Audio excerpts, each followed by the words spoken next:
of his career. You know, you got to keep repeating these things because a lot of people have these memories, right, and these narratives that they try to push, and folks who try to change it. Yesterday, somebody will be doing business with more GOP people than you know, and then tomorrow there'll be Jesse Jackson down at the Pearl Planning District talking about this is a racial discrimination against us. So you got to be very careful about watching who folks align with today, because what's happening here is throw a rock, hide a hand. That's what's happening strongly in Jackson. And we've got to be very well aware of that, because the problem is not, oh, we got to talk about what they did. No, if they threw a rock and hit their hand, their hand's still right there with another rock to throw at you. So we build this back up, and then bye, it falls again, and you wonder why. Well, it's because we didn't catch the folks that was hiding their hand. You turn your back on the person throwing rocks. You got to watch them, keep them in front of you. And here you just, Google, pay a few dollars, jump on online, talk to us. It's not hard to find out in Jackson who's dealing with who and who's helping who.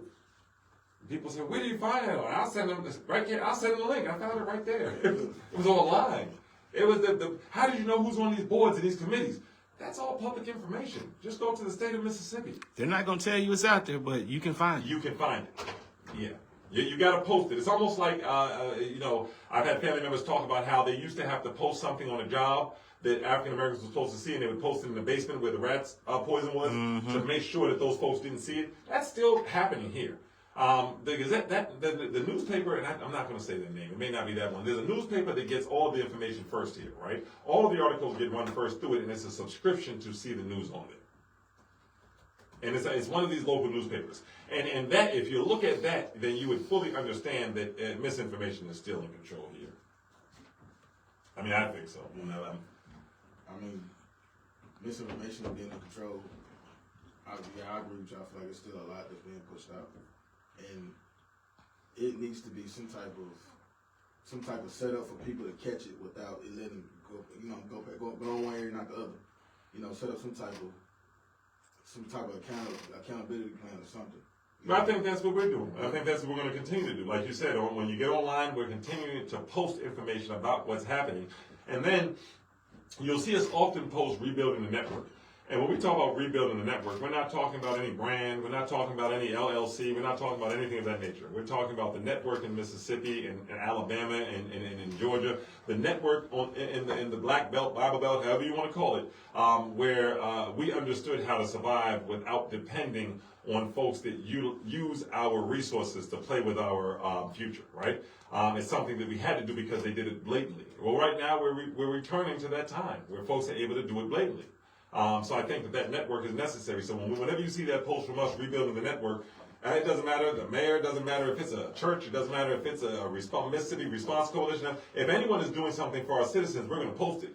Because our stance is you deserve whatever is being done and you deserve everything that should have come to you. So rebuilding the network is about letting you know who's doing something and how folks can be helped. Yeah. Well, something else I read, we had the election yesterday, the voting. After 13 years, Democrats break Republican supermajority in the Mississippi Senate. All right. That's a win for Mississippi. Yeah. We haven't had one of those in a long time. We have not. And when you talk about that type of domination, it just means that I don't have to sneak you at that point. I can go ahead and I can make it law, right? Did it say who broke it? I think there was a specific race that broke it. I can read it. Let's see. After Tuesday's night election, Republicans no longer have a supermajority in the Mississippi Senate. Supermajority Republicans held for 13 years. This comes after the newly elected and returned Democrat senators in District 2, District 11, District 45, and after a federal judge ruled that Mississippi Supreme Court electoral map violated the Voting Rights Act. The judge then ordered that the state redraw parts of the map to better represent the population within them. Didn't we just talk about that? Yeah. With the maps redrawn, 6 Senate seats and the 1 House seat were up for grabs, and 2 additional vacant seats were also on the ballot. To keep this supermajority, Republicans needed to hold 35 seats. Okay. Well, like they said, that's definitely a win. I think that takes us a surprise win. I think, but it's definitely it's beneficial because it just allows them to do far less. They give us some ammo.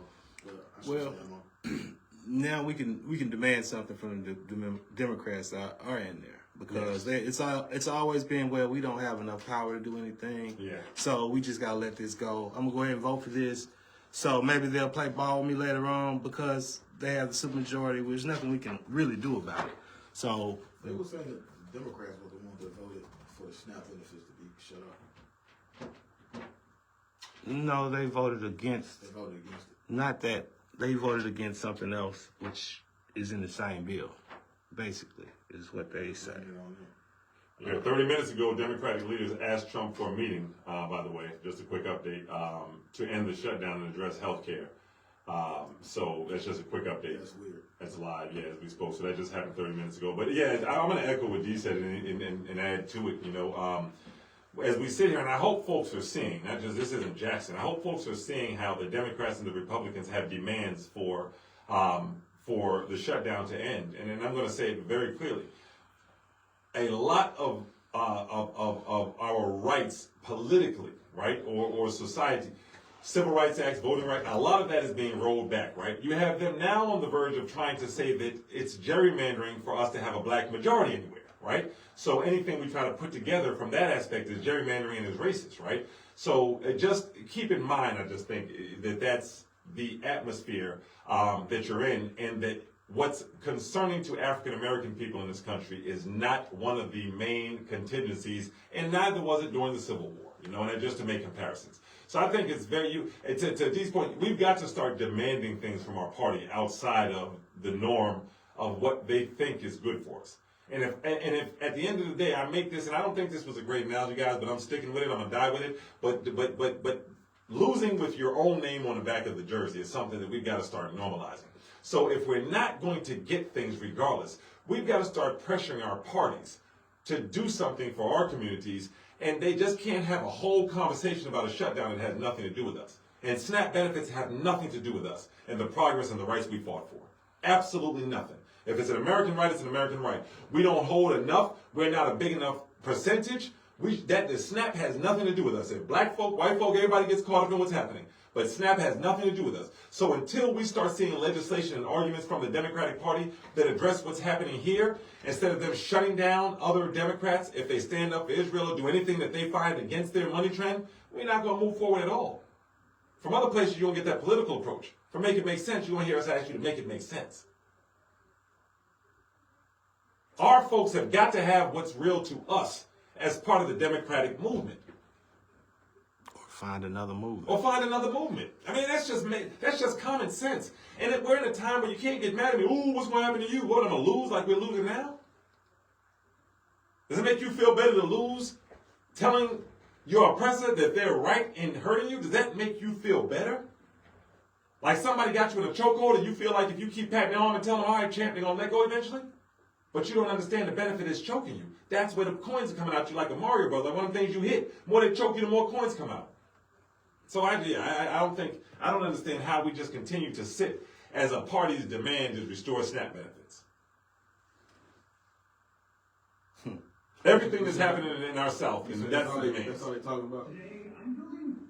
Yeah, I mean I don't understand. I'm just flabbergasted as how that's the demands for our community. They down. We are the turning point for the vote in every major vote for that party, right? But if we were to step away in Mississippi, for example, and let it be a Democrat and a Republican, it would. And I'm not in any way saying we're going to do that. I'm just saying that you're losing a great substance of your Democratic Party. So why aren't our communities benefiting from Democratic policies? You appointing a black senator or backing a black senator, that individual achievement does nothing for the masses of African American people or the masses of your poor constituents. So I'm going as far as to say a bad doctor is worse than a doctor that doesn't like you and is not going to help you. A doctor that comes in, I don't even know why you people are allowed to be seen by good doctors like us. Republicans, we were better off knowing that they were trying to kill us. But with Democrats, like they sneaking it under the table. They making you suffer peacefully. Peacefully, yeah. Like the good brother Malcolm said. They bring your own leaders in to give you these paths against pushing back. So you still get the same result, but you get there peacefully. No protests, no marches, no anger, no boycotts, no redirecting your money, no creating your own schools. You suffer peacefully. And in 2025 Mississippi, our politicians, our senators, our mayors are feeding us Novocaine, and we over here suffering peacefully, having dances and parties like a few elections that put us in a few seats, which we deserve, in some way, shape, or form is going to change the masses of the people from Jackson to the Delta and beyond in Mississippi. It's not. So we're being told to suffer peacefully. Not make it make sense. Let it be known. And I'm not in any way, there's no cockiness to us. We're going to suffer. We understand that. But for the love of God, we're not going to suffer peacefully. That's ridiculous. So we're going to continue to look at the landscape. We're going to continue to walk through what's going right, what's going wrong, who's leading us down the right path, who's leading us down the other path. What do you think? Would you say is easier to hold? Which one would be easier to hold accountable, Republican or Democrat? I mean, I always say that it's easier to hold your household responsible than anyone else if it's supposed to be your household. So at 100%, I'm not looking to hold the Republicans responsible for what? They've never lied to us. Nope. I don't understand what I'm holding them responsible for. The Republican has been extremely honest. That's not one of his flaws here until it comes to financial means. So Republican. Yeah, I mean, the dishonesty comes when I say I want to take your airport and put a regional board in there so we can do some things with it, and in reality, you really just want to take that board over so you can get all the money from it. But yeah, I think that it's much easier to take a look at what's happening here. But at the same time, I mean, we are human beings. We have brains. We are multifaceted. We're not just about to say it's either the Republicans like Jim McConnell, why don't you talk about Tate Reeves? You get sick of that at a certain point. It's both. No, without having a connection to understand how it's working, like you're saying. Yeah. I don't want to talk about one, but I'm talking about the other. You want to talk about the sender and the giver. That's the same thing. The sender and the receiver. Right? So, yeah. Can't be that laugh, boy. That's all. So yesterday, I think as we transition, I think what we got from yesterday, Kate, you correct me, and you correct me if I'm wrong, but I think yesterday we brought a little more attention back to paying attention to transition teams and the people that are shaping your future. And ironically, the name of the series, if you go back on our Facebook page before the election, when the election happened, was Gatekeepers. Who's shaping Jackson's future? And at that point, we went down that transition committee. So now when you look at it on the back end, some of the things that are happening, you can look and understand why those things are happening. So the chart KP is going to put up is just a review of it. And this is the full list. So Robert Gibbs is his chairman of the transition committee. Kane Ditto is the co-chair. Bishop Ronnie Crudup is the co-chair. The new additions were Carol Palmer as a co-chair as an entrepreneur, and Dr. Beverly Hogan, your former president, son, the former president of Tougaloo. The at-large transition team members, Zakiya Summers, a Mississippi State Representative, District 68, Solly Norwood, District 28, also a state senator, was. Johnny Patton, former National Democratic Committee woman. Surinder Singh, the one that said that a black person's life is worth a six-pack of beer, an entrepreneur, and the president was the president of the Indian Store Owners Association, who boasted that they owned over 90% of all of the stores and gas stations in Jackson. Warren Herring, a healthcare entrepreneur. He's the owner of Trust Care. He just received, which I've asked you all to do your homework on and look up, he's just received to contract his company to analyze urine for the airport. He also sat on the board at JAA. Do you know if there's an RFP process for that?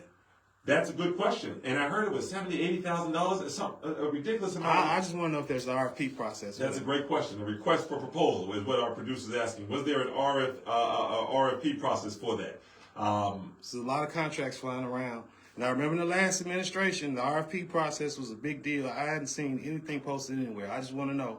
But that was a gripe with the former mayor, actually, that you tried to rush a process for people to bid on. I just want to know if that's a great question. Still was going there on. an RFP process happening to that? Yeah, that's a very question. Was there a request for proposal, or did Mr. Herring get that simply because he's part of Mayor Horn's transition team? And if you don't think that's your right to ask it, well, then that's fickle. It's all RFP. It's a request for proposal. So what that means is, I'm sorry, KP, when the city council, the mayor, or any organization allows folks to bid for the job. So they say, hey, I'll do it for $20 and this is what I'll give you. Another company says, like, if you just give it to the first person that comes, There's a lot of contracts flying around. I just don't know. There's a lot of contracts flying around. And that's what I mean when I talk about the money flowing out of Jackson. And are these things going through the process of a request for a proposal? And if you're not asking that, then you don't understand how your money flows out. And for the love of God, if Mayor Horn and this administration are not going through that same process that we just held the former and every other administration to the neck for, then you're just letting the pennies of Jackson flow out without you even caring about where it's going. And that's disgusting. So that's a great question. Let's do our homework. Hopefully on our next show or on our website. I'll do some digging. Do some digging on it. We'll do some digging on it. You call us, send us a message. I mean, if there is a request for proposals happening and we're getting the best bidder, but to us, obviously, well, it is what it looks like always. You know, Warren Herring is a healthcare entrepreneur. He was on the JAA board. He now has a new contract, and he's on May Horn's transition team.